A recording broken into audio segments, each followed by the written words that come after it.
आनंद पाल राजस्थान का एक ऐसा नाम जो खौफ का पर्याय बन चुका था।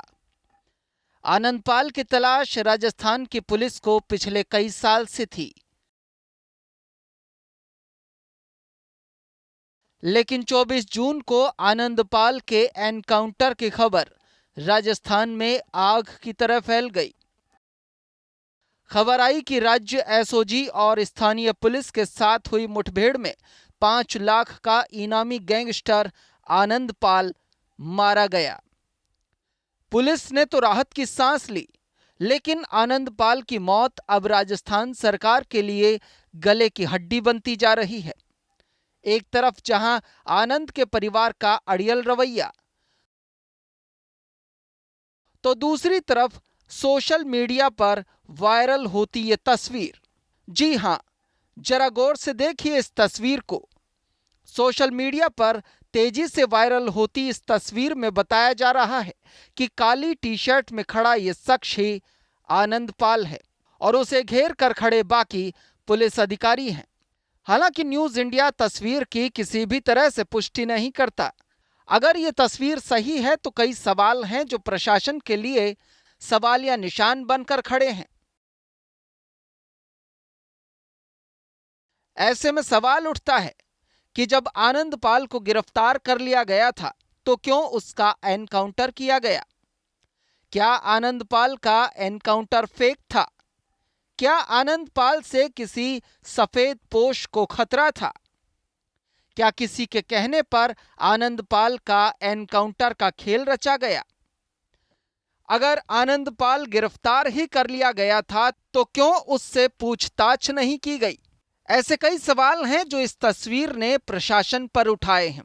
उधर अखिल भारतीय क्षत्रिय महासभा के पदाधिकारी गृह मंत्री राजनाथ सिंह से मिले।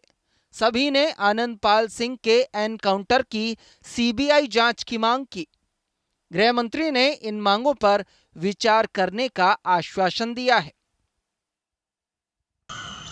साथियों, आनंद पाल एनकाउंटर मामले में रावणा राजपूत समाज और राजपूत समाज ने जो संयुक्त रूप से जो मूवमेंट चलाया है, ये मूवमेंट रुकना नहीं चाहिए। यदि सरकार जानती है कि उन्होंने ईमानदारी से सब कुछ किया है तो सीबीआई जांच कराने में सरकार को कोई अड़चन नहीं होनी चाहिए। और यदि सरकार सीबीआई जांच को लेकर के और पसोपेश में पड़ी हुई है तो इसका मतलब हमारा संदेह जो जा रहा है कि ये एनकाउंटर फर्जी है, वो हमारा संदेह बिल्कुल सही जा रहा है। और मैं अपील करना चाहूँगा रावणा राजपूत समाज से और मेरे संगठन से और सभी भाइयों से कि आवेश में आकर के कोई अपनी ऊर्जा को अनावश्यक राष्ट्र की संपत्ति के नुकसान के अंदर न डालें और ना ही कोई राष्ट्र की संपत्ति का नुकसान करें, ना ही किसी गाड़ी के तोड़फोड़ करें, ना ही कहीं आगजनी का कार्यक्रम करें, क्योंकि आपका ये मूवमेंट और आपका ये जो जोश है, ये थोड़ी सी भी गलती से जो है हमें पीछे धकेल सकता है, हमारे इरादों को पीछे धकेल सकता है, हमारी योजनाओं को पीछे धकेल सकता है। इसलिए ये सावधानी बरतें। उधर आनंद पाल के अंतिम संस्कार को लेकर बना गतिरोध बुधवार को भी बरकरार रहा। इस दौरान पुलिस और प्रशासन द्वारा बार बार आनंद पाल के परिजनों और समाज के लोगों से वार्ता और समझाइश का प्रयास किया, मगर देर शाम तक कोई नतीजा नहीं निकला। परिजन सीबीआई जांच सहित अन्य मांगों को लेकर अड़े रहे। उन्होंने कहा कि जब तक सीबीआई जांच का आदेश नहीं होता तब तक आनंद पाल का शव नहीं लिया जाएगा। दी है उसमें कानूनी रूप से वो वैध है, लेकिन यहाँ लावारिश, वो कानून की जो सेक्शन बता रहे हैं वो लावारिश लाश के लिए बता रहे हैं।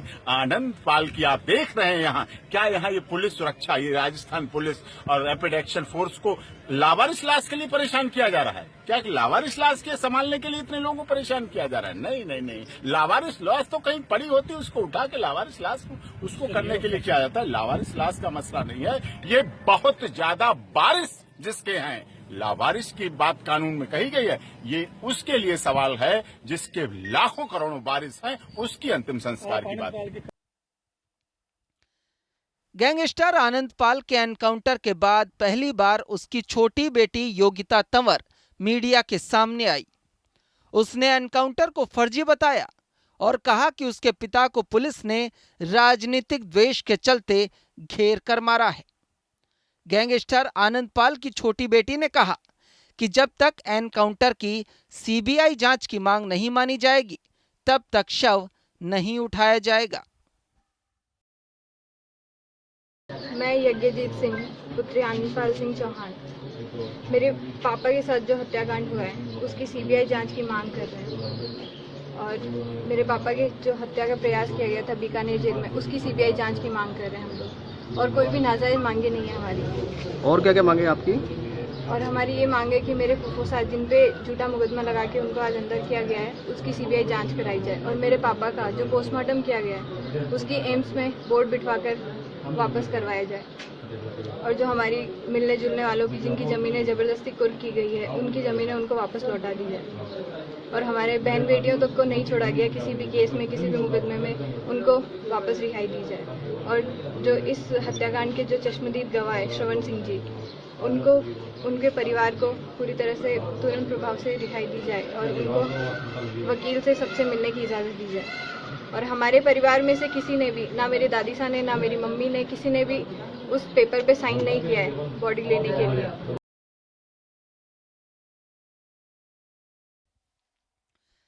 इधर आनंद पाल के शव का अंतिम संस्कार 24 घंटे में करने के नोटिस को लेकर उसके घर पहुंची पुलिस को परिजनों और समाज का विरोध झेलना पड़ा। काफी जद्दोजहद के बाद पुलिस ने नोटिस को घर के बाहर चस्पा कर दिया। पुलिस के जाते ही नोटिस फाड़ डाला गया। तनाव को देखते हुए पुलिस ने रतनगढ़ में आनंद पाल के समर्थन में प्रदर्शन को देखते हुए धारा 144 लागू कर दी। नोटिस के मुताबिक अगर 24 घंटे में आनंद पाल का शव परिजनों ने नहीं लिया तो पुलिस उसका अंतिम संस्कार कर देगी। न्यूज इंडिया के लिए स्पेशल डेस्क की रिपोर्ट। आप हमारे चैनल को YouTube पर सब्सक्राइब कर सकते हैं न्यूज इंडिया निम्स पर। इसके अलावा आप ट्विटर पर भी हमें न्यूज इंडिया 17 पर फॉलो कर सकते हैं। फेसबुक पर आप newsindia.nimsuni पर हमें लाइक कर सकते हैं।